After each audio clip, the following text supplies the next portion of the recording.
Shalom, bon Erev Shabbat, Tazria Metzora, Rosh Chodesh, Iyar. Ce Shabbat, on va sortir la Torah et on va lire 2 portions Tazria Metzora. Et en deuxième lecture, on va sortir un deuxième Sefer. On va lire la paracha de Rosh Chodesh, de la tête du mois. Aujourd'hui, vendredi, premier jour de Rosh Chodesh et Shabbat, deuxième jour. Et la lecture dans la Torah, elle est spéciale aussi. Une lecture pour Rosh Chodesh. Mais sommes Rosh Chodesh, nous sommes la tête de quel mois? Le mois de Iyar.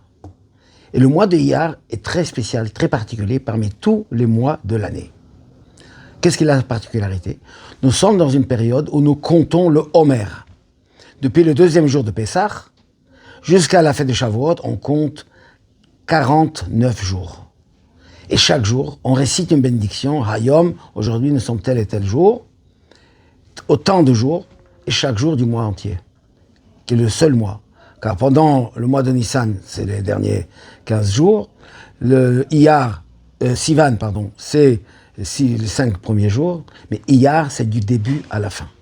C'est quoi ce conte du Homer?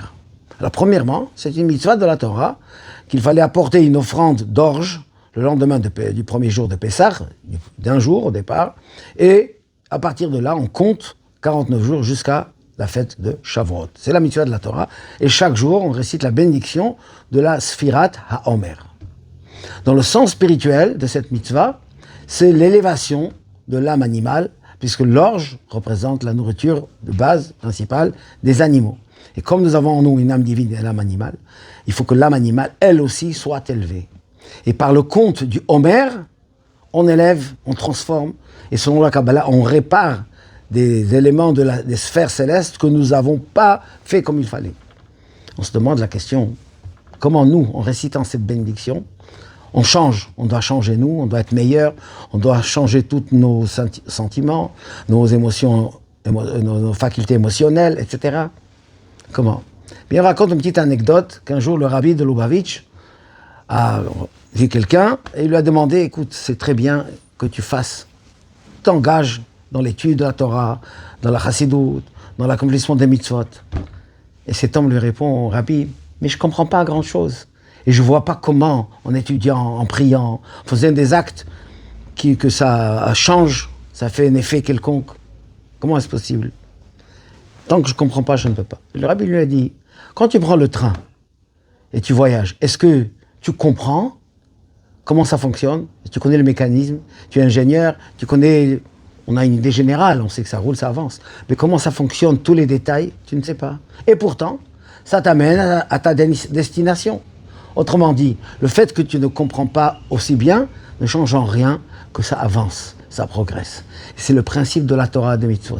Certains disent, je ne comprends pas pourquoi il faut mettre les téphilines, tant que je n'aurais pas compris le sens profond, je ne le mets pas. Non, ça fait l'effet pareil. C'est mieux quand on comprend, évidemment. Mais c'est ça la base de la Torah Mitzvot. Et quand nous comptons le Homer, compter, en hébreu, c'est Sephira, Sofer. Et le mot Sofer vient du même mot qu'en en hébreu, d'ailleurs, Saphir. Le Saphir, la pierre précieuse Saphir, qui est translucide, qui est brillante. Et nous, notre mitzvah, le fait de compter, rend translucide, rend transparent notre animalité, notre grossièreté, et l'âme rayonne à travers notre corps. Et il dit, il faut croire à ce qu'il nous raconte. Oui, parce que quand tu payes ton train, tu sens savoir comment ça fonctionne, on arrive à destination. Donc on doit faire cette action à nous, de compter du Homer, le compte de la mitzvah. Mais dans cette période-là, on va en parler si Dieu veut les prochaines fois, où il y a eu un manque d'Ahavat Israël, il y a eu une épidémie, et bien tout ça, on va réparer maintenant en faisant Ahavat Israël, l'amour gratuit, le lien avec son prochain, partager, donner, et en même temps recevoir, parce que quand on donne, on reçoit. Et on reçoit toutes les bénédictions divines de santé, de bracha, de parnassa, et surtout de shalom. Shalom en Israël, et shalom dans le monde entier. Shabbat shalom ou mevorach, et chodesh tov ou mevorach.